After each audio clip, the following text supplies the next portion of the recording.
Hi friends, welcome to my channel. நம்ம சேனலில் இன்றைக்கி ரொம்பவே ஹெல்த்தியான டேஸ்டான 5 நிமிஷத்தில் செய்யக்கூடிய ஒரு கீரை பொரியல் தாங்க எப்படி செய்கிறதுன்னு பார்க்க போகிறோம். 5 நிமிஷத்தில் எப்படி கீரை பொரியல் செய்கிறதுன்னு நினைக்காதீங்க.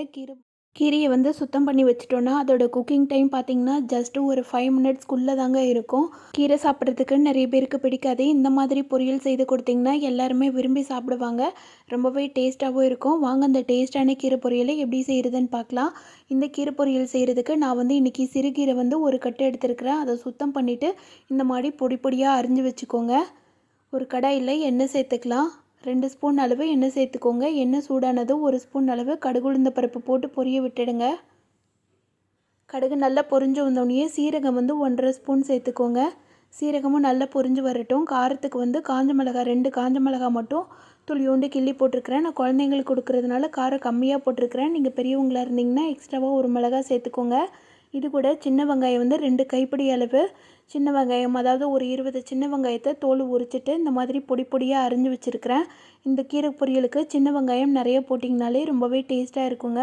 மெயினாக பொரியல் செய்கிறதுக்கு எல்லாத்துக்குமே நீங்கள் பெரிய வெங்காயத்தை அவாய்ட் பண்ணிவிட்டு சின்ன வெங்காயம் சேர்த்து செய்து பாருங்கள். ரொம்பவே ஆரோக்கியமானதும் கூட, டேஸ்ட்டும் நல்லா அருமையாக இருக்கும். வெங்காயம் வந்து ஓரளவுக்கு கண்ணாடி பதம் வந்தோடனே நம்ம அரிஞ்சு வச்சுருக்கிற கீரை எல்லாத்தையும் சேர்த்துடலாம்.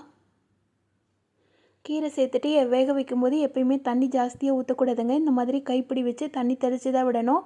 ரொம்ப ஓவராக கீரை குக் ஆகிடுச்சுன்னா அதில் உள்ள சத்தெல்லாம் போயிடும்.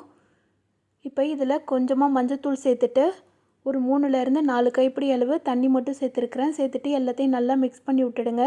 மிக்ஸ் பண்ணி விட்டு லோ ஃப்ளேம்லேயும் மீடியம் ஃப்ளேம்லேயும் மாற்றி மாற்றி வேக வைங்க. கீரை குக் ஆகிறதுக்கு பார்த்திங்கன்னா ஒரு 3லேருந்து 4 நிமிஷத்துக்குள்ளேயே கீரை வெந்து வந்துடும். அதுக்கு மேலே குக் பண்ண வேண்டாம். அதே நேரம் தண்ணியும் நல்லா வற்றி வந்திருக்கணும்.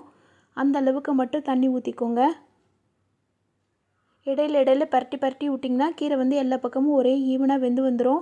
இப்போ கீரை வந்து நல்லாவே வெந்து வந்துருச்சு. நம்ம வேகிற போது உப்பு எதுவும் சேர்க்க வேண்டாம். இந்த மாதிரி கீரை நல்லா வதங்கி வந்ததுக்கப்புறமா உப்பு சேர்த்திங்கன்னா கரெக்டாக இருக்கும்.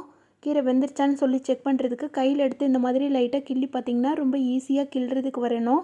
அந்த மாதிரி இருந்துச்சுன்னா கீரை கரெக்டான பக்குவத்தில் வெந்து வந்திருக்குன்னு அர்த்தம். கீரை வெந்ததுக்கப்புறமா ஒரு கைப்பிடி அளவு தேங்காய் வந்து துருவி வச்சுருக்கிறேன். அதை சேர்த்துக்கலாம். சேர்த்துட்டு லோ ஃப்ளேமில் வச்சு எல்லாத்தையும் நல்லா மிக்ஸ் பண்ணி விட்டுடுங்க.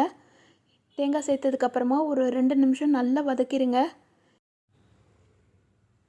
வதக்கி எடுத்துட்டோன்னா ரொம்பவே டேஸ்டான ஹெல்த்தியான சிறுகீரை பொரியல் வந்து ரொம்ப ஈஸியாக ரெடி பண்ணிட்டோங்க. இதோட ஓவரால் குக்கிங் டைம் பார்த்திங்கன்னா நான் கீரை அரிஞ்சு வச்சதுக்கப்புறமா ஒரு 5 நிமிஷத்துக்குள்ளேயே நான் செய்து முடிச்சிட்டேன்.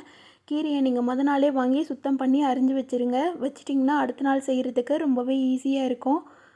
கீரை வந்து வாரத்தில் 2 நாள் உடம்புல சேர்த்துக்கிட்டிங்கன்னா அவ்வளவு ஆரோக்கியமாக இருக்குங்க. கை கால் வலிலாம் இருக்காது. குழந்தைங்களுக்கு கொடுக்குற பருப்பு கீரை வீடியோ நம்ம சேனலில் நிறையவே போட்டிருக்கிறோம். பாருங்கள், அந்த வீடியோவையும் பாருங்கள். இந்த வீடியோவையும் பார்த்துட்டு இந்த வீடியோ பிடிச்சிருந்ததுன்னா இந்த வீடியோவுக்கும் லைக் பண்ணி சேனலை சப்ஸ்கிரைப் பண்ணாத ஃப்ரெண்ட்ஸ் எல்லாம் சப்ஸ்கிரைப் பண்ணிக்கோங்க. அது மட்டும் இல்லைங்க, நம்ம சேனலில் ஏகப்பட்ட கீரை ரெசிபீஸ் போட்டிருக்கிறோம். பார்த்துட்டு எப்படி இருந்துச்சுன்னு சொல்லிவிட்டு எனக்கு கமெண்ட் பண்ணுங்கள். ஓவராலாக வீடியோ பிடிச்சிருந்ததுன்னா லைக் பண்ணி சேனலை சப்ஸ்கிரைப் பண்ணிவிடுங்க. Thank you friends.